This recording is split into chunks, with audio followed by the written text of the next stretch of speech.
தமிழ்நாடு ஆட்டையை போடணும், கேரளாவை ஆட்டையை போடணும், கர்நாடகாவை ஆட்டையை போடணும். என்ன பண்றது? சரி, இவனை புடி. இவன் தமிழ்ன்ற பேர்ல ஒருத்தன் இருக்கான், பேசிட்டு இருக்கான். இவன் காசு கொடுத்தா போதும், இவன் வந்து பீடிக்கு சிகரெட்டுக்கு அல்லாடிக்கிட்டு இருக்கான். டெய்லி குவார்டர் எவன் வாங்கி கொடுத்தாலும் பாட்டெல்லாம் பாடுறான். அதுக்கப்புறம் இவன் ஒரு கட்சியை ஒன்று ஆரம்பிச்சு தமிழன் ஒரு உணர்வு பூர்வமா பேசி ஒரு கூட்டத்தை வைத்திருக்கிறான். சரி, அவனுக்கு என்ன விலைன்னு கூப்பிடு. அவனுக்குலாம் சும்மா மாசம் அவ்வளோ கொடுத்தா போதும். இல்லை, பெரிய அமௌண்ட்டாக கொடுத்தா தான் அவன் வந்து வாழ்நாளில் கற்பனையிலும் நினைத்து பார்க்க முடியாத ஒரு விஷயத்தை கொடுத்து அவனை கொண்டு வந்திருக்க உள்ளே கொண்டு வாங்க. இவனை பிடிங்க, இவன் வந்து இதுக்கு அடிமையாயிருவான், இவனை கொண்டு வாங்க. இவன் மேலே கேஸ் இருக்கு, இவனை தூக்குங்க, இவனை கொண்டு வாங்க. இவனை பூரா கொண்டு வந்து நம்ம பிளான் படி என்ன பண்ணுவாங்கன்னா, ஒருத்தன் வந்து பெரியார் என்கிற பிம்பம் தான் தாங்கி பிடித்து கொண்டிருக்கிறது, அதை உடச்சு நொறுக்கு. நல்லா பேசுகிறவனை நல்லா ஒரு கான்செப்டா உருவாக்குறவனை கூப்பிட்டு அவனுக்கு ஒரு ஈசிஆர்ல பங்களா, வீடு எல்லாத்தையும் வாங்கி வந்து, இல்லைன்னா வெளியில இருக்கியா சந்தோஷமா இருந்துக்கோ, இல்லைன்னா ஜெயிலுக்கு போயிடுவேன். சரி, அப்ப நீங்க கேட்கலாம், எதுக்கு இந்த நாய்க்கு போய் 100 கோடி ரூபாய்க்கு வீடு வாங்கி தரான் ஈசிஆர்ல அப்படின்னா, அவனுக்கு 2.5 லட்சம் கோடி. அதுக்கு இதெல்லாம் எச்ச இன்வெஸ்ட்மெண்ட். 100 கோடி 50 கோடி 20 கோடி ஒருத்தன் கொடுக்கறது, ஒருத்தனுக்கு ஈசிஆர்ல 100 கோடிக்கு வீடு வாங்கி கொடுக்கறதெல்லாம் இன்வெஸ்ட்மெண்ட். இந்த காசை கொடுப்பான், வீடு வாங்கி கொடுப்பான், வேற ஆள் பேர்ல இருப்பான், வேற ஆள் ஃப்ரெண்டு வாடகை கொடுக்குறேன்னுவான், இவன் வந்து பெட்ரோல் போடுறான்னுவான். எவன் எந்த ஃப்ரெண்டா அவனுக்கு மாசத்துக்கு வந்து 50,000 ரூபாய்க்கு பெட்ரோல் போடுறான், ஒரு 2 லட்ச ரூபா வாடகை கொடுக்குறான்னு பார்த்தீங்கன்னா எவனுமே இருக்க மாட்டான். இப்படி ஆட்களை செட் பண்ணி இதெல்லாம் பணத்தை கொடுத்து இன்வெஸ்ட் பண்ணுவோம். ஒரு மாநிலத்தில் மிகப்பெரிய ஒரு நிலக்கரி சுரங்கத்தையோ இல்லை ஒரு மினரல்ஸை பற்றி எடுக்கிறதுக்கோ ஸ்டேட் கவர்மெண்ட்டோட அப்ரூவல் வேணும், சென்ட்ரல் கவர்மெண்ட்டோட அப்ரூவல் வேணும்.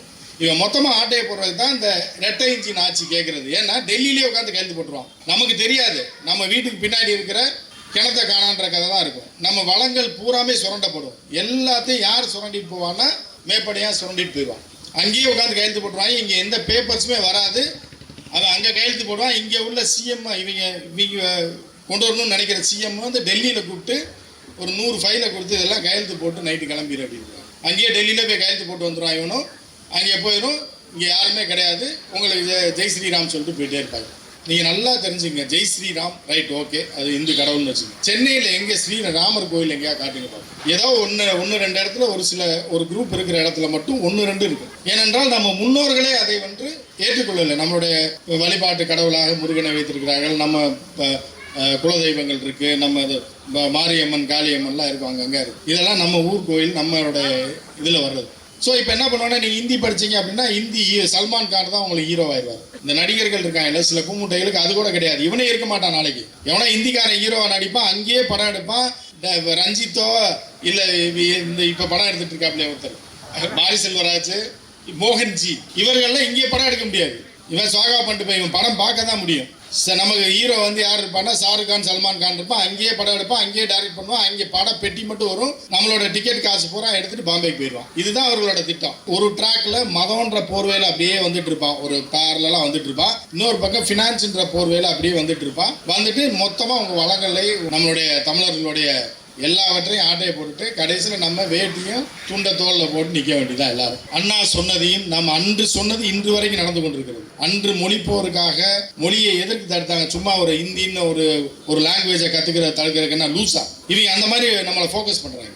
மொழி படிப்பது எதுக்கு, மொழியை படிக்கிறதெல்லாம் தடுக்கிறாங்கன்னா, டே நீ யாரா நீ திருடுறதுக்காக உன் மொழியை கற்றுக் கொடுக்க இங்கே வர்ற உள்ள நுழையிற, அதை எடுத்துட்டு ஓடு, எனக்கு தேவையே இல்லை. நான் சைனீஸ் கூட கற்றுக்கிறேன், ஜப்பனீஸ் கற்றுக்கிறேன், நீ புகுத்துனேன்னா உன் மொழி எனக்கு தேவையில்லை அப்படின்றது தான். நாம் இன்று மட்டும் இல்லை, இன்னும் எத்தனை ஜென்ரேஷன் வந்தாலும் நாம் பிடிவாதமாக இருந்தால் மட்டுமே தான் தமிழ் மொழியை காப்பாற்ற முடியும். இப்போ இது போன்ற தெருமுனை கூட்டங்கள்லாம் எங்களுடைய இளமை காலங்களில் தான் நம்ம பார்த்துருக்கோம். இப்போல்லாம் பார்த்தீங்கன்னா சோசியல் மீடியா வந்துருச்சு. அதனால தெருமுனை கூட்டங்கள் போடுவதில்லை. தெருமுனை கூட்டங்கள் போட்டாலும் இவ்வளவு மக்கள் கூட அங்கே வருவதில்லை. ஏனென்றால் அவர்கள் எல்லாமே அந்த சோசியல் மீடியாவில், டெலிவிஷன் மீடியா இருந்தது, இப்போ அதுக்கப்புறம் சோசியல் மீடியா வந்துச்சு, அதில் எல்லாமே என்கேஜ் ஆகிட்டாங்க, எல்லாத்தையுமே அதில் பார்த்துடுறாங்க. ஸோ இந்த பொதுக்கூட்டம் அப்படின்றது, தெருமுனை கூட்டம் என்பது மிக மிக ஒரு முக்கியமான. திருமங்கலம் பகுதியின் சிஐடியு ஆட்டோ ஓட்டுநர் தொழிற்சங்க தலைவர் அவர்கள் தோழர் உமாபதி தோழர் அவர்களுக்கு சால்வை அணிவிப்பார்.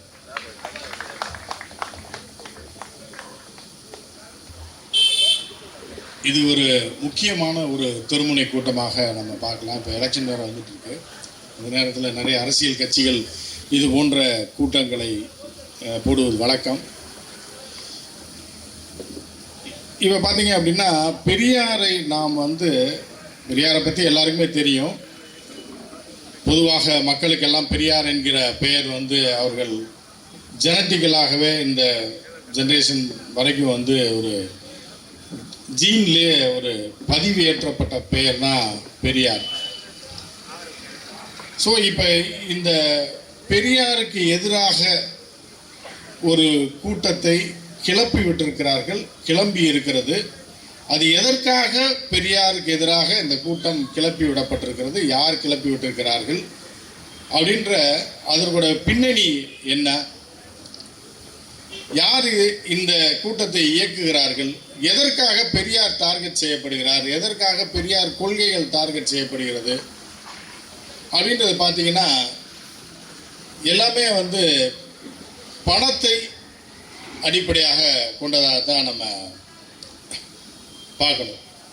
அதில் என்ன அப்படின்னு பார்த்தீங்கன்னா, எதற்காக இந்த கொடூர கொள்ளை கும்பல்லாம் வந்து தமிழகத்தை சூழ்ந்து கொண்டு வல்லூர்களாக சுற்றி வருகிறது, தமிழகத்தை வந்து ஒட்டுமொத்தமாக கபலீகரம் செய்வதற்காக பல திட்டங்களை போட்டு இங்கு நெருங்கி கொண்டு இருக்கிறது அப்படின்றத தான் நம்ம முக்கியமாக பார்த்தாகணும்.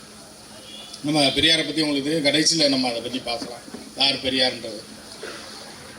ஸோ இப்போ என்ன அப்படின்னு பார்த்தீங்கன்னா, முதல்ல ஒரு சுருக்கமாக சொன்னோம் அப்படின்னா, தமிழ்நாட்டுடைய பட்ஜெட் வந்து போன வருஷ பட்ஜெட் வந்து 4,38,000 கோடி. 4,38,000 கோடி. சரி, இது எப்படி இருக்கட்டும். ஸோ இப்போ இந்த 4,38,000 கோடி பட்ஜெட்டில் ஒரு 15% மட்டும் கமிஷன் வச்சிங்க அப்படின்னா எவ்வளோ ஆகுதுன்னு நீங்களே கணக்கு போட்டு பார்த்தீங்க. இல்லை ஒரு 10% வச்சிங்கன்னா கூட ஒரு 45,000 கோடி வந்து வருஷத்திற்கு ஒரு அமௌண்ட் ஆட்டை போடலாம். அப்போ 5 வருஷத்துக்கு வந்து 2.5 லட்சம் கோடி பணத்தை இந்த தமிழகத்திலிருந்து, தமிழகத்தை வளங்கள்லேருந்து சுரண்டி கொண்டு போக முடியும். சிம்பிளாக, ரொம்ப பெரிய அளவுலலாம் பண்ண வேண்டாம், பெரிய அளவில் ஊழல்லாம் பண்ண வேண்டாம். சிம்பிளாக ஒரு 2.5 லட்சம் கோடி நம்ம அடிக்க முடியும் ஆட்சிக்கு வந்துட்டா. அப்போ என்ன பண்ணுறாங்க அப்படின்னா, முதல்ல வந்து எதை வச்சு மக்களை வந்து நம்மளை வாக்களிக்க வைத்து நம்மளை வெற்றி பெற வச்சா தான் நம்ம ஆட்சிக்கு வர முடியும். ஆட்சிக்கு வந்தால் தான் நம்ம அந்த அமௌண்ட்டை வந்து மொத்தமாக ஸ்வாகா பண்ண முடியும். ஸோ அப்போ அதுக்கான பிளான் தான் நீண்ட நாளாக, இன்றைக்கி நேற்று போட்ட பிளான் கிடையாது. இன்றைக்கி பாஜக உள்ள கால் பதித்திருப்பது போன 5 வருஷத்துலேயோ இல்லை போன 10 வருஷத்துலேயோ கிடையாது. இது ஒரு 100 வருட திட்டம், உங்களுக்கு எல்லாமே தெரியும். ஆர்எஸ்எஸ், அதுக்கப்புறம் 80களில் வந்த பாஜக, அவர்களுடைய மாஸ்டர் பிளான், எந்தெந்த இடத்துக்கு எப்படி போகணும், எப்படி மூவ் பண்ணணும், எங்கெங்கெல்லாம் அணை கட்டணும், எப்படி ஒருத்தரை சரவுண்ட் பண்ணணும், கடைசியாக எப்படி தூக்கணும் அப்படின்றது எல்லாமே வந்து பார்த்திங்கன்னா ரிசர்ச்சில் ஒர்க் பண்ணக்கூடிய ஒரு திட்டம். அப்போ பாஜக ஆரம்பிக்கிறாங்க, நேஷ்னல் லெவலில் அப்படியே இருக்குது. அந்த பார்ட்டி ஒவ்வொரு ஸ்டேட்லேயா போகுது. அந்தந்த மாநிலங்களுக்கு வேறு வேறு சிந்தனைகள், செயல்பாடுகள், கலாச்சாரங்கள் இருந்தாலும் மதம் அப்படின்றதுல மெஜாரிட்டி வந்து இந்துயிசம். ஸோ வந்து இப்போ காங்கிரஸ் வந்து என்ன சொல்லிட்டு ஆட்சிக்கு வந்தது அப்படின்னு பார்த்தீங்கன்னா எல்லாருக்கும் தெரியும். சுதந்திரம் வாங்கி கொடுத்த கட்சி, வெள்ளையர்களை எதிர்த்து போராடிய ஒரு கட்சி, அதனால் எங்களுக்கு ஓட்டு போடுங்க, இவ்வளோ தியாகங்களை செஞ்சுருக்கோம், இவ்வளோ தியாகிகள் இருக்காங்க, இவ்வளோ போராடி இந்த நாட்டை நாம் மீண்டும் மீட்டெடுக்கிறோம் அப்படின்றது தான் காங்கிரஸோடைய ஒற்றை முழக்கம். அதை வச்சு தான் மக்களும் வந்து ஆமாம் சுதந்திரத்திற்காக இவர்கள் தான் போராடினார்கள் சொல்லி அவங்களுக்கே ஓட்டு போட்டுட்ருக்காங்க. அப்போ எதிர்கட்சியே இல்லை. அந்த எதிர்கட்சியை கொண்டு வந்து நாடு முழுவதையும் தங்களுடைய கட்டுப்பாட்டுக்குள் கொண்டு வரணும்னா என்ன மாதிரியான ஒரு ப்ராஜெக்டை போட்டு எப்படி மூவ் பண்ணலாம் அப்படின்றதுக்காக ஆரம்பிக்கப்பட்டது தான் பாரதிய ஜனதா கட்சி. அப்போ என்ன எப்படி வச்சு போடலாம், இவன் தான் சுதந்திரம் வாங்கி கொடுத்துருக்கான், வெள்ளைக்காரனை துரத்தி இருக்கான்றான், நீண்ட காலமாக இருக்கான், 40 வருஷத்துக்கு மேலே ஆட்சியில் இருக்கான், எப்படி நம்ம காலி பண்ணுறது அவனை அப்படின்னு பார்த்தீங்கன்னா மதம். ஸோ அதன் அடிப்படையில் துவங்கப்பட்டது தான் இந்த பாரதிய ஜனதா கட்சி. அப்போ மதத்தின் அடிப்படையில் என்னென்னா ஒரு கட்டமைப்பை ரெடி பண்ணி வச்சுக்கிட்டே இருக்காங்க. ஒரு அடிப்படை, ஒரு தத்துவம், அடிப்படையான ஒரு அடுக்கு ஒன்று இருக்கு. அது என்ன அடுக்கு அப்படின்னு பார்த்தீங்க அப்படின்னா, கடவுள். உலகம் முழுவதும் மனிதர்கள் வந்து ஏதாவது ஒரு கட்டத்தில் பயப்படுவான். உடல்நிலை நோய் வந்துச்சுன்னா பயப்படுவான், இல்லை வயதாகி விட்டால் பயப்படுவான், இல்லை அவனுக்கு பிரச்சனைன்னு வந்ததுன்னா பயப்படுவான், இல்லை அவனுக்கு வந்து ஏதாவது ஒரு வகையில் அவனுக்கு ஒரு அச்ச உணர்வு இருந்துகிட்டு இருக்கும். அவனுடைய ஏதாவது அவனை பெருசாக பாதிக்கும்னு அவனா நினச்சிட்டு அவன் பயப்படும் போது என்ன பண்ணுவான்னா இன்னொரு அவனுக்கு ஒரு தீர்வோ இல்லை அவனை தாண்டிய ஒரு விஷயம் தேவைப்படும் அப்படின்றதுக்காக உலகம் முழுவதும் பல்வேறு மதங்கள் இருக்குது, பல்வேறு சிறு சிறு மதங்கள் இருக்குது, அவங்க எல்லாருக்குமே தெரியும். அதை நோக்கி போவான், வழிபாடுன்னு போவான், இல்லை சாமியார்கிட்ட போவான், அவனுக்கு தெரிஞ்ச வழியை தேடி போவான், நண்பன் போவான், அதுக்கப்புறம் சாமியார் போவான், அதுக்கப்புறம் உடல்நிலை சரினா டாக்டருக்கு போவான். டாக்டரையும் தாண்டி ஒரு 4 நாளைக்கு மேலே காய்ச்சல் வந்ததுன்னா நேர்ந்துக்கிற ஆரம்பிச்சிருவான். மொட்டை அடிக்கிறேன், கழுத்தை வெட்டுறேன்னு மட்டும் நேர்ந்துக்க மாட்டான், மொட்டை அடிக்கிறேன்னு நேர்ந்துக்குவான், அப்படி நேர்ந்துக்குவான். ஸோ அப்போ உலகம் முழுவதுமே இந்த கடவுள் பயம் அப்படின்றது நம்மளை தாண்டி ஒரு சக்தி இருக்குன்றது, அந்த பயம் வந்து எல்லோருக்குமே இருக்கும். ஸோ அதன் அடிப்படையில் நம்ம இந்தியாவை பொறுத்தளவுக்கு இந்து அப்படின்ற ஒரு மதம் வந்து பெரும்பான்மையான மதமாக இருக்கிறது. இவர்களை நமக்குள்ளே கொண்டு வந்துட்டோம் அப்படின்னா நம்ம ஒரு அசைக்க முடியாத சக்தி ஆயிடுவோம். கிட்டத்தட்ட ஒரு 70% மேலே இந்த இந்து என்கிற ஒரு குடையின் கீழ் இருக்க மக்கள் தான் இருக்காங்க. அவர்களை ஒருங்கிணைச்சாலே நம்ம கொஞ்சம் கொஞ்சமாக அதை பண்ணுவோம். உடனே நடக்காது, வரமாட்டான். அப்படின்றதுக்காக என்ன பண்ணுறாங்க அப்படின்னா இந்த அமைப்புகள் வந்து எல்லாம் அப்படியே கொஞ்சம் கொஞ்சமாக பிளான் போட்டு இவர்களெல்லாம் நீ வந்து இந்த அமைப்பில் இருந்தால் தான் நீ காப்பாற்றப்படுவாய், இல்லைன்னா எதிரி உன்னை காலி பண்ணிடுவான். எதிரி யாருன்னா முஸ்லீம். ஏன்னா கிறிஸ்தவர்கள் வந்து கத்தியை தூக்கிட்டோ இது பண்ணிட்டோ சண்டைக்கு வரமாட்டான், போருக்கு வரமாட்டான். இவன் டென்ஷன் ஆவான். அப்போ இவனை ஒருத்தர் அடித்தோம்னா அவன் 10 பேரை கூட்டு வருவான். 10 பேரை கூட்டு வரும்போது 100 பேரை நம்ம பக்கமாக சேர்த்துக்கலாம். இதுதான் இவர்களுடைய அடிப்படையான திட்டம். அந்த திட்டத்தின் அடிப்படையில் கொஞ்சமாக மத கலவரங்கள் குறிப்பாக பார்த்தீங்கன்னா இஸ்லாமியர்களுக்கு எதிராக தான் இருக்கும்.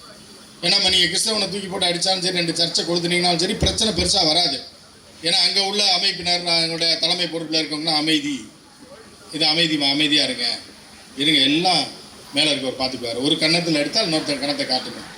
ஆனால் இஸ்லாமியர்கள் அப்படி இருக்க மாட்டாங்க, உணர்ச்சி பூர்வமாக இறங்குவாங்க. அப்போ என்ன பண்ணனா இவன் போய் அவனை அடித்து அவன் வந்து என்ன பண்ணுவான், இந்த பக்கம் தாக்கும்போது இதில் 2 பேர் அடிபட்டுனா பார்த்தியா அப்பயே சொன்னோம்ல உனக்கு பாதுகாப்பு இல்லை, என் பின்னாடி வா, அப்போ தான் நம்ம எல்லாம் ஒற்றுமையாக இருந்தால் தான் அவனை அடிக்க முடியும்னு சொல்லி அவனை இது பண்ணி அவனை ரிவல்ரியாக காமிச்சு இவர்களை பூரா ஒருங்கிணைக்கிறது தான் அந்த மத ரீதியான ஒரு கோட்பாட்டை எடுத்து என்ன பண்ணனா கொஞ்சம் கொஞ்சமாக 80ஸ்லேருந்து ஆரம்பித்து நீ இந்துவாக இருந்தேன்னா உன்னை அங்கீகரிக்க மாட்டான், நீ பிஜேபியில் இருந்தால் தான் உன்னை இந்துவாக அங்கீகரிப்பான். அதுதான் இப்போதைக்கு வந்து நிற்கக்கூடிய ஒரு விஷயம். சரி, இதை எதுக்கு செய்யலாம் அப்படின்றத நம்ம அடுத்து பார்க்கலாம். ஸோ இப்படி இருக்கும்போது என்ன பண்ணுறோன்னா இப்படியே அமைப்பை கட்டி இது பண்ணும்போது ஒரு கட்டத்தில் வந்து கால் ஊனிடுது. கால் ஊன்றிய உடனே என்ன பண்ணுறான்னா இன்வெஸ்டர்ஸை கூப்பிட்றான். தமிழ்நாடு ஆட்டையை போடணும், கேரளாவை ஆட்டையை போடணும், கர்நாடகாவை ஆட்டையை போடணும். என்ன பண்ணுறது? சரி, இவன் தமிழ்ன்ற பேரில் ஒருத்தன் இருக்கான், பேசிகிட்டு இருக்கான். இவன் காசு கொடுத்தா போதும், இவன் வந்து பீடிக்கு சிகரெட்டுக்கு அல்லாடிக்கிட்டு இருக்கான். டெய்லி குவார்டர் எவன் வாங்கி கொடுத்தாலும் பாட்டெல்லாம் பாடுறான்.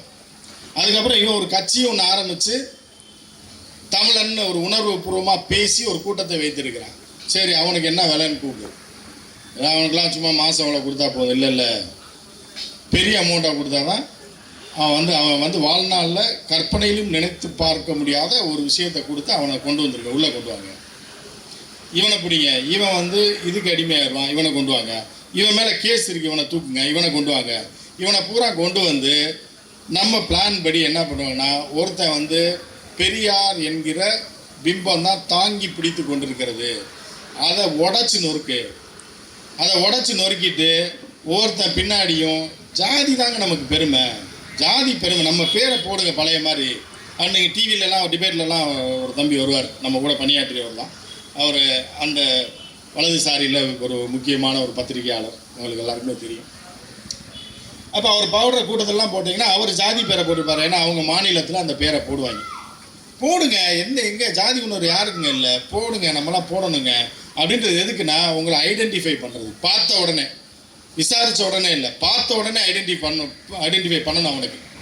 ஸோ அப்போ என்ன பண்ணுறான்னா இந்த ஆதிக்க ஜாதி அப்படின்னு சொல்லக்கூடியவனெல்லாம் வந்து என்ன பண்ணுறதுன்னா அவனுக்கு அந்த சில பேருக்கு சில பெருமைகள் தேவைப்படும். சில பேருக்கு ஆதிக்க ஜாதின்னு சொன்னால் சந்தோஷப்படுவான், சில பேர் பணத்தை கொடுத்தா சந்தோஷப்படுவான், சில பேருக்கு வீடு வாங்கி கொடுத்தா சந்தோஷம். இப்படி ஒவ்வொருத்தனுக்கு ஒவ்வொன்று இருக்கான். அவனை கூப்பிட்டு உள்ளே வச்சுக்கிட்டு நம்ம மக்களுக்கு எதிராகவே நம் தமிழ் இனத்தை சாதியை சேர்ந்தவர்களே அதுக்குள்ள பாகுபாடை ஏற்படுத்தி அது ஏற்கனவே கொஞ்சம் லைட்டாக இருக்கிறதெல்லாம் வந்து சீச்சு விட்டு இவர்களுக்கு எதிராக வந்து நம் தமிழர்களையே, நம் தமிழ் மண்ணில் பிறந்த இந்த பிசிக்கும் எஸ்சிக்கும் எஸ்டிக்கும் இல்லை எம்பிசிக்கும் எந்த வித்தியாசமே கிடையாது. எல்லாமே தமிழர்கள், நம் மண்ணின் மைந்தர்கள்.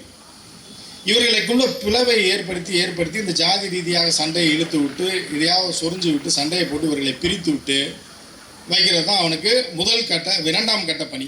அதுக்கு அடுத்து வந்து காசை கொடுத்து நல்லா பேசுகிறவனை, நல்லா ஒரு கான்செப்டாக உருவாக்குறவனை கூப்பிட்டு அவனுக்கு ஒரு ஈசிஆரில் பங்களா, வீடு எல்லாத்தையும் வாங்கி வந்து, இல்லைன்னா வெளியில் இருக்கியா சந்தோஷமாக இருந்துக்கோ, இல்லைன்னா ஜெயிலுக்கு போயிடுவேன்.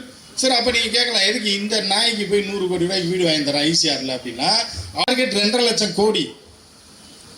அதுக்கு இதெல்லாம் எச்ச இன்வெஸ்ட்மெண்ட். 100 கோடி 50 கோடி 20 கோடி ஒருத்தனுக்கு கொடுக்குறது, ஒருத்தனுக்கு ஈசிஆரில் 100 கோடிக்கு வீடு வாங்கி கொடுக்குறதெல்லாம் இன்வெஸ்ட்மெண்ட். இந்த காசை கொடுப்பான், வீடு வாங்கி கொடுப்பான், வேற ஆள் பேரில் இருப்பான், வேற ஆள் ஃப்ரெண்டு வாடகை கொடுக்குறேன்னுவான், இவன் வந்து பெட்ரோல் போடுறான்னுவான். எவன் எந்த ஃப்ரெண்டா அவனுக்கு மாதத்துக்கு வந்து 50,000 ரூபாய்க்கு பெட்ரோல் போடுறான், ஒரு 2 லட்ச ரூபா வாடகை கொடுக்குறான்னு பார்த்தீங்கன்னா எவனுமே இருக்க மாட்டான். இப்படி ஆட்களை செட் பண்ணி இதெல்லாம் பணத்தை கொடுத்து இன்வெஸ்ட் பண்ணுவோம். அவனுடைய நோக்கம் என்ன அப்படின்னு பார்த்தீங்க அப்படின்னா, கடவுள் அவன் வந்து எப்படி வச்சிருப்பான்னா அவனோட கட்டுப்பாட்டில் வச்சிருப்பான். அப்படின்னா அந்த காலத்தில் மன்னர் காலத்துல இருந்து என்ன ஒரு அந்த கோட்பாடு, அந்த அடிப்படை என்ன அப்படின்னு பார்த்தீங்கன்னா, மன்னன் வந்து மக்கள் வந்து மன்னனுக்கு பயப்படுவான். ஏன்னா மன்னன் தான் ஆட்சியாளன், அவன் கீழே தான் காவல் எல்லாமே இருக்கும். அப்போ ஒரே வரியில் சொல்லணும்னா மக்கள் வந்து மன்னனுக்கு பயப்படுவான், மன்னன் கடவுளுக்கு பயப்படுவான். கடவுளுக்கு கீழே தான் மன்னன், அவனுக்கு கீழே தான் மக்களுக்கு மேலே மன்னன், மன்னனுக்கு மேலே கடவுள். கடவுள் யார் கட்டுப்பாட்டில் இருக்கும் அப்படின்னா மந்திரத்தின் கட்டுப்பாட்டில் இருக்கும். கடவுளை கட்டுப்படுத்துவது மந்திரம். அந்த மந்திரம் யார் கட்டுப்பாட்டில் இருக்குன்னா சோன்சோ கட்டுப்பாட்டில் இருக்கு. இதுதான் அடுக்கு. இதை நீங்கள் நல்லா புரிஞ்சுக்கணும். 2000 வருஷத்துக்கு முன்னாடியும் இதுதான். இன்னைக்கு அதை நிறுவுவதற்கு தான் இவங்க இந்த வேலையெல்லாம் பண்ணிட்டு இருக்காங்க. நீங்கள் வந்து ராஜான்னு ஒருத்தர் இருப்பார், கோவிலை பற்றியே தான் பேசுவார். கோயில் எங்கள் கையில் கொடு, கோயில் கவர்மெண்ட் கையில் ஏன் இருக்குது, என் கையில் கொடு, கோயிலில் இது நடக்குது, அது நடக்குது, 6 கால பூஜை நடக்கலை, அது இது நடக்குது, கமிஷன் அடிக்கிறீங்க, அது இதுன்னு எல்லாம் கத்திக்கிட்டே இருக்க காரணம் என்னன்னா இந்த அடுக்கு தான். இந்த மக்கள் வந்து அரசாங்கத்துக்கு பயப்படுவீங்க, அரசாங்கம் வந்து கடவுளுக்கு பயப்படுற அரசாங்கமாக இருக்கணும். அப்போ தான் அந்த அரசாங்கம் வந்து மந்திரத்துக்கு கட்டுப்பட்டதாக வரும். அப்போ தான் நாம் மந்திரத்தை கட்டுப்படுத்தி வைத்திருக்கக்கூடிய நம்ம கட்டுப்பாட்டில் இந்த எல்லா அடுக்கும் கடைசி நிலை மனிதன் வரைக்கும் இவன் கட்டுப்பாட்டுக்கு வந்துடுவான். கடவுள் கட்டுப்பாட்டிலலாம் கிடையாது, மந்திர கட்டுப்பாட்டில் இல்லை, மந்திரமே இவன் கட்டுப்பாட்டில் இருக்கும். இவனுக்கு கீழே மந்திரம், மந்திரத்துக்கு கீழே கடவுள், கடவுளுக்கு கீழே ஆட்சியாளர்கள் மக்கள்.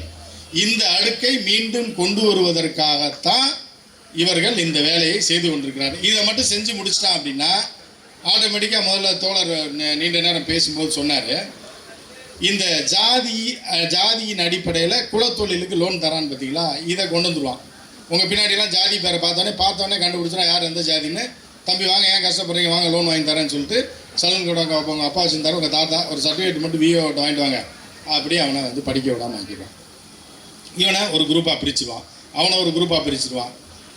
சத்திரியன்றவனை வச்சு இவனை அடக்கி வச்சுக்குவான், அவனோட அடியால் அவனை பயன்படுத்துவான், அவனை வச்சு இவனை அடக்குவான், இவனை வச்சு அவனை அடக்குவான். இப்படி கட்டுப்பாட்டில் கொண்டு வந்து கவர்மெண்ட்டு அவங்க கட்டுப்பாட்டில் வந்துடும். அது வந்து மோடி அந்த பிராமணரான்னு கேட்டால் இல்லை. ஏன்னா மோடி வந்து மந்திரத்துக்கு கட்டுப்பட்டவர், கடவுளுக்கு கட்டுப்பட்டவர். புரியுதா? நீங்கள் பார்த்துருக்கலாம், வந்து ராமர் கோவில் திறப்பு விழாவில் நான் ஒரு வீடியோ போட்டிருந்தேன், அது லட்சக்கணக்கில் போச்சு. அங்கே என்ன நடந்ததுன்றதை அது உள்குத்தை நம்ம போட்டிருந்தோம். அங்கே நம்ம பிரதமர் மோடிஜி போயிருப்பார். அவர் எப்படி அவமானப்படுத்தப்பட்டார், எப்படி வந்து அவரை வந்து நாங்கள் தான் எல்லாம் கடவுளை கட்டுப்படுத்துறது நாங்கள் தான், நீர் இங்கே வந்தாலும் உங்களுக்கு நாங்கள் பார்த்து தான் எதாவது பண்ணணுன்ற காட்சிகள் இப்பயும் போய் அந்த லைவ் வந்து எடுத்து பார்த்தீங்கன்னா தெரியும் என்ன அடுக்கில் இருக்கும். நான் சொல்கிற அடுக்கில் தான் அது இருக்கும். அதைத்தான் பெரியார் சொன்னதைத்தான் நாம் சொல்கிறோம், நம்ம புதுசாக கண்டுபிடிக்கணும். ஸோ இப்போ இந்த செட்டப்புக்கு நீங்கள் கொண்டு வந்துட்டீங்கன்னா காலங்காலத்துக்கு கொள்ளையடிக்கலாம். இந்த இது வந்து இவர்களுடைய லாங் டேர்ம் ப்ராசஸ், இது நடந்துக்கிட்டே இருக்கு. இன்னொரு இப்போ நடக்கிற ப்ராசஸ் என்ன அப்படின்னா, நான் சொன்னேன்ல 4.5 லட்சம் கோடி, இதை என்ன பண்ணோம்னா எதுக்காக இந்தியை புகுத்தணும், இந்தி அப்படின்றான்னா எதற்கு அண்ணாவும் பெரியாரும் இன்று வரைக்கும் நம்மை காப்பாற்றி கொண்டிருக்கிறார்கள் என்றால், இந்திய சென்ட்ரலைஸ் பண்ணிட்டு என்ன பண்ணுவான்னா, டெல்லியில் உட்காந்தே கான்ட்ராக்ட் கொடுப்பான். தமிழ்நாட்டில் இரட்டை இன்ஜின் ஆட்சின்னு சொல்லி ஒரு அடிமை ஆட்சியவோ இல்லை அவனோ நேரடியாக ஆட்சிக்கு வந்துட்டு என்ன பண்ணுவான்னா, ஃபைல் வந்து செக்ரட்டரியேட்டில் இருக்காது, ஃபைல் வந்து டெல்லியில் இருக்கும், இவனோட கட்சி ஆஃபீஸில் இருக்கும்.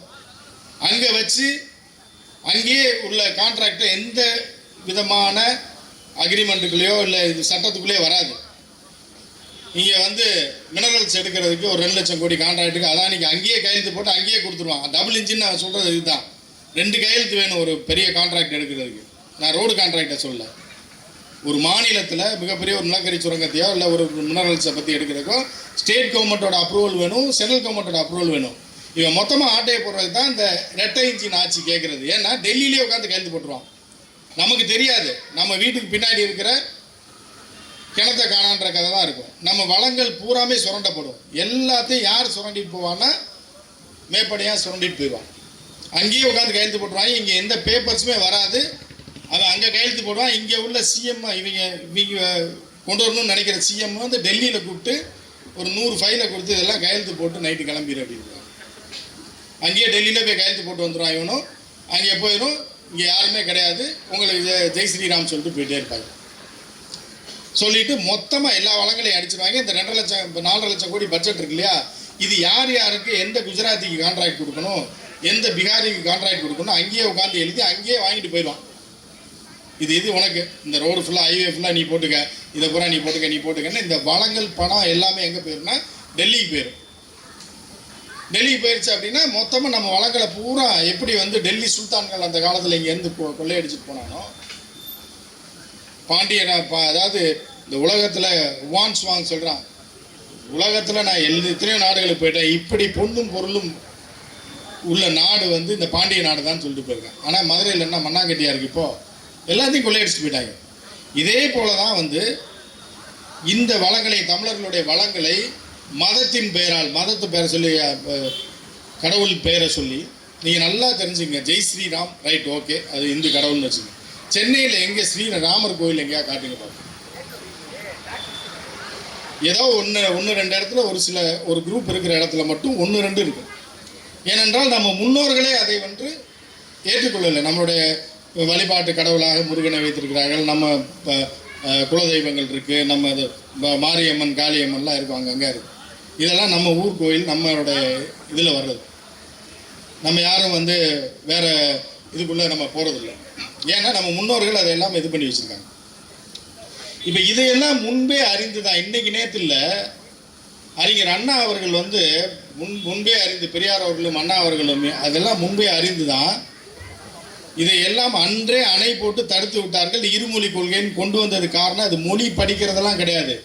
உங்களை படிக்க வச்சு என்ன பண்ணுவான்னா, ஒரு 2 ஜென்ரேஷன் நீங்கள் ஃபுல்லாக ஹிந்தி படிச்சுட்டீங்க அப்படின்னா, இதுதான் கர்நாடகாவில் நடந்திருக்கு. பெங்களூரில் நண்பர்கள் உள்ளவங்க கேட்டு பாருங்கள். தமிழை மறந்துட்டான், கன்னடத்தை மறந்துட்டான், இங்கிலீஷ் ஹிந்திக்கு போயிட்டான், ஹிந்தி தான் பேச ஆரம்பிச்சிட்டான். இப்போ கர்நாடகாவில் கன்னடமே மறந்து போச்சு அவனுக்கு. தாய்மொழியை மறந்துட்டான், மராத்தி தாய்மொழியை மறந்துட்டான். ஹிந்தி சினிமாவோட டாமினேஷன் வந்துருச்சு மகாராஷ்டிராவில். ஸோ இப்போ என்ன பண்ணுவாங்கன்னா, நீங்கள் ஹிந்தி படித்தீங்க அப்படின்னா ஹிந்தி சல்மான் கான் தான் உங்களுக்கு ஹீரோ ஆயிடுவார். இந்த நடிகர்கள் இருக்காங்கல்ல, சில கூமுட்டைகளுக்கு அது கூட கிடையாது. இவனே இருக்க மாட்டான். நாளைக்கு எவனா ஹிந்திக்காரன் ஹீரோவாக நடிப்பான், அங்கேயே படம் எடுப்பான். ரஞ்சித்தோ இல்லை இந்த இப்போ படம் எடுத்துகிட்டு இருக்காப்லையே ஒருத்தர், மாரி செல்வராஜ், மோகன்ஜி, இவர்கள்லாம் இங்கேயே படம் எடுக்க முடியாது. இவன் சுவாகா பண்ணிட்டு போய் இவன் படம் பார்க்க தான் முடியும். நமக்கு ஹீரோ வந்து யார் இருப்பான்னா, ஷாருக் கான், சல்மான் கான் இருப்பான். அங்கேயே படம் எடுப்பான், அங்கேயே டைரக்ட் பண்ணுவான், அங்கே படம் பெட்டி மட்டும் வரும். நம்மளோட டிக்கெட் காசு பூரா எடுத்துகிட்டு பாம்பேக்கு போயிடுவான். இதுதான் அவர்களோட திட்டம். மொழியை பரப்புறதுக்கு காரணம் என்னென்னா இதுதான். அவனோட மார்க்கெட்டை டைரெக்டாக அங்கேருந்து ஹெட் குவார்ட்டர்ஸ் வச்சு உங்கள் காசெல்லாம் சொல்லிட்டு உங்கள் பணம் அங்கே போயிடும். நீங்கள் மட்டும்தான் இங்கே இருப்பீங்க, ஒரு நாள் நீங்களும் காணாமல் போயிடுவீங்க. இதுதான் அவர்களுடைய திட்டம். ஸோ இந்த திட்டத்தை நோக்கி தான் இவர்கள் வந்து கொண்டிருக்கிறார்கள். ஒரு ட்ராக்கில் மதம்ன்ற போர்வையில் அப்படியே வந்துட்டு இருப்பான், ஒரு பேரலாம் வந்துட்டு இருப்பான். இன்னொரு பக்கம் ஃபினான்ஸுன்ற போர்வையில் அப்படியே வந்துட்டு இருப்பான். வந்துட்டு மொத்தமாக உங்கள் வளங்களை, நம்மளுடைய தமிழர்களுடைய எல்லாவற்றையும் ஆட்டையை போட்டுட்டு கடைசியில் நம்ம வேட்டியும் துண்டை தோலில் போட்டு நிற்க வேண்டியதான் எல்லோரும். கடைசியில் என்னடா மாப்பிள்ள, என்னடா மச்சான்னா, டே நீ தான்டா என்கிட்ட 7.5 கூட்டினேன், நீ தான் ஜாதியை சொல்லி என்னையே வந்தேன்னா, நான் எங்கடா அவனை அவன் தான்டா சொன்னான்னா அவன் ஓடி போயிடுவான். எல்லா காசு வளங்கள் அடிச்சுட்டு போயிடும். நம்ம தான் எம்பிசி பிசி எம்பிசி அந்த பிசி இந்த சிசி எல்லாரும் இங்கே உட்காந்துருக்க வேண்டியது, பஞ்ச பராரையாக நம்ம உட்கார்ந்துருக்க வேண்டியது. இதை நம்ம தெளிவாக புரிந்து கொள்ளவில்லை என்றால் நம்மை கொள்ளையடிக்க வந்த கும்பல் இருக்கு இல்லையா, இந்த கும்பல் வந்து நம்மளை மொத்தமாக மொட்டையடிச்சு விட்டு போயிடும். அதற்காகத்தான் பெரியார் வழியில் நாம் இன்று வரை பாதுகாப்பாக இருக்கிறோம். அதை பின்பற்றி இருக்கிறதுனால இதை பாதுகாத்து நம் தொடரவில்லை என்றால் நம்ம உங்கள் பிள்ளைங்கள்லாம் சொன்னால் கேட்காது. போப்பாச்சு நீ வேற என்ன பெரியார் அதுன்னு சொல்லி நீங்கள் சொல்லுங்கள். அந்த குழந்தைக்கு இப்பயே சொல்லிக் கொடுங்க. அது இப்போ புரியலைனாலும் 10 வருஷம் கழிச்சு அது யோசிக்கும், மண்டையில் ஏறிடும் அதுக்கு. ஆமாம், நம்ம அப்பா 10 வயசில் சொன்னார், ஓ அவர் தான் பெரியாரா, அவர் தான் அண்ணாவா, அவர் தான் கலைஞரான்னு. ஸோ இதை நீங்கள் இப்போதே வந்து மனசுக்குள்ளே ஏற்றி வச்சுக்கிட்டே இருங்க. அப்போ தான் அடுத்த ஜென்ரேஷனுக்கும் நாம் வந்து பெரியார் விஷயத்தையும் அண்ணா விஷயத்தையும் கடத்த முடியும். தமிழை யார் திராவிட யாருன்றதை நம்ம சொல்ல முடியும். இங்கே சில கும்பல் இதை தனியாக பிரித்து போயிட்டுருக்கான். தமிழன் தான் பூர்வக்குடி, தமிழன்ட்டு வந்தவன் தான் திராவிடன். தெலுங்கர்களாக இருந்தாலும் கன்னடர்களாக இருந்தாலும் மலையாளிகளாக இருந்தாலும், மலையாளம் இப்போ 1050 வருஷம் தான் ஆகுது அந்த மொழி வந்தது. அது தமிழும் சமஸ்கிருதம் கலந்தது தான் மலையாளம். நம்மகிட்ட இருந்து அதுக்கு முன்னாடி ஒரு 500 வருஷத்துக்கு முன்னாடி கன்னடம் தெலுங்கு போயிருக்கலாம், கன்னடம் போயிருக்கலாம். அதை அவர்கள் ஏற்றுக்கொள்ளலாம், பரவாயில்ல. ஆனால் ஜெனட்டிக்கல் ரிசர்ச்சில் என்ன சொல்கிறேன்னா திராவிடியன் ஜீன்றது ஒன்று தான் அப்படின்றது தான் மெடிக்கலாகவும் ப்ரூவ் ஆகப்பட்டது. ஸோ அதனால தான் திராவிடன் நம்ம சொல்லியிருக்கோம். அது ஒரு தவறான வார்த்தை இல்லை. நாமெல்லாம் தமிழர்கள் தான். ஆனால் நம்மிலிருந்து பிரிந்த குழுக்கள் தான். இப்போ நம்ம பிள்ளையை கல்யாணம் பண்ணி கொடுக்குறோம், அதுக்கு ஒரு பிள்ளை வரும், அதுக்கு ஒரு பிள்ளை வரும்னா ஒரு 3வது ஜென்ரேஷன் 5வது ஜென்ரேஷன் போனாலே நம்ம குடும்பத்துக்கு அதுக்கு டச் இல்லாமல் போயிடும். அது நம்ம கண்ணாலே நம்ம பார்க்குறோம். ஸோ அப்போ ஆயிரக்கணக்கான வருடத்தை முன்பு நம் தமிழர்களிலிருந்து பிரிந்து சென்றவர்கள் தான் அவர்களுக்கு முரண்பாடு இல்லாமல் இருக்காது. ஆனால் இந்த திராவிட இனம் என்பது ஜெனட்டிக்கலாகவே ஒன்று தான் அப்படின்றத நம்ம புரிஞ்சுக்கணும். பெரியார் கொள்கையும் அண்ணா சொன்னதையும் நாம் அன்று சொன்னது இன்று வரைக்கும் நடந்து கொண்டிருக்கிறது. அன்று மொழிப்போருக்காக மொழியை எதற்கு தடுத்தாங்க? சும்மா ஒரு ஹிந்தின்னு ஒரு லாங்குவேஜை தடுக்கிறதுக்குன்னா லூஸா இவங்க அந்த மாதிரி நம்மளை ஃபோக்கஸ் பண்ணுறாங்க. இந்த மொழி படிப்பது எதுக்கு, மொழியை படிக்கிறதெல்லாம் தடுக்கிறாங்கன்னா, டே நீ யாரா நீ திருடுறதுக்காக உன் மொழியை கற்றுக் கொடுக்க இங்கே வர்ற உள்ள நுழையிற, அதை எடுத்துகிட்டு ஓடு, எனக்கு தேவையே இல்லை. நான் சைனீஸ் கூட கற்றுக்கிறேன், ஜப்பனீஸ் கற்றுக்கிறேன், நீ புகுத்துனேன்னா உன் மொழி எனக்கு தேவையில்லை அப்படின்றது தான். நாம் இன்று மட்டும் இல்லை, இன்னும் எத்தனை ஜென்ரேஷன் வந்தாலும் நாம் பிடிவாதமாக இருந்தால் மட்டுமே தான் தமிழ் மொழியை காப்பாற்ற முடியும், திராவிடத்தை காப்பாற்ற முடியும், நம்மை நாமே காத்துக்கொள்ள முடியும். எந்த சூழலிலும் இந்த ஜாதி என்கிற பின்பெயரை மட்டும் நாம் எப்போது அது எடுக்கப்பட்டதோ, பெரியார் காலத்தில் அண்ணா காலத்திலையும் கலைஞர் காலத்திலையும் எடுக்கப்பட்டதோ அது அப்படியே தான் இருக்கணும். அதை மட்டும் எந்த சூழலிலையும் நம்ம சேர்த்துட்டோம் அப்படின்னா இது போக போக மறைந்து கொண்டே தான் இருக்குது. இன்னும் கொஞ்சம் காலம் எடுக்கலாம். திருப்பி நாம் அதை அப்படியே மெயின்டைன் பண்ணுறது தான் நம்ம சந்ததிகளுக்கு நல்லது. அது ஒரு காலம் எல்லாமே மாறிவிடும். ஏன்னா மீண்டும் 1000 வருடங்களுக்கு முன்பு எப்படி தமிழகம் இருந்ததோ அப்போது ஜாதி இல்லை, அதற்கான எந்த கல்வெட்டும் கிடையாது, எந்த ஆதாரமும் கிடையாது. 1000 வருடத்துக்கு முன்பு எந்த கல்வெட்டு எந்த செப்பேடுகள்லையும் அது கிடையாது. அது பிற்காலத்தில் சில திட்டமிட்டு பரப்பப்பட்ட ஒரு விஷயம். அது மீண்டும் அது எல்லாமே கரைந்து போயிடும். எல்லா தமிழர்களும் ஒரே குடையின் கீழ் வருவார்கள். அதுக்கு சில காலங்கள் பிடிக்கலாம். ஏன்னா இதை நம்ம மெயின்டைன் பண்ணால் தான் தமிழர்களாக நாம் தமிழினம் வாழ்ந்தது என்று இவ்வளவு காலம் இத்தனை ஆயிரம் ஆண்டுகள் நாம் வந்ததை நாம் தொடர்ந்து எடுத்து செல்ல முடியும். அந்நிய சக்திகள் தான் நமக்கு பிற மொழியை புகுத்தி நம்மை கொள்ளையடிக்க வருபவன் எவனாக இருந்தாலும் அவன் நமக்கு அந்நிய சக்தி தான் நம்ம புரிஞ்சுக்கணும். இதைத்தான் பெரியார் சொன்னார், அண்ணா சொன்னார், கலைஞரும் சொன்னார். எனவே அதை நாம் பின்பற்றி நாம் சந்ததிகளை காப்போம். நன்றி, வணக்கம்.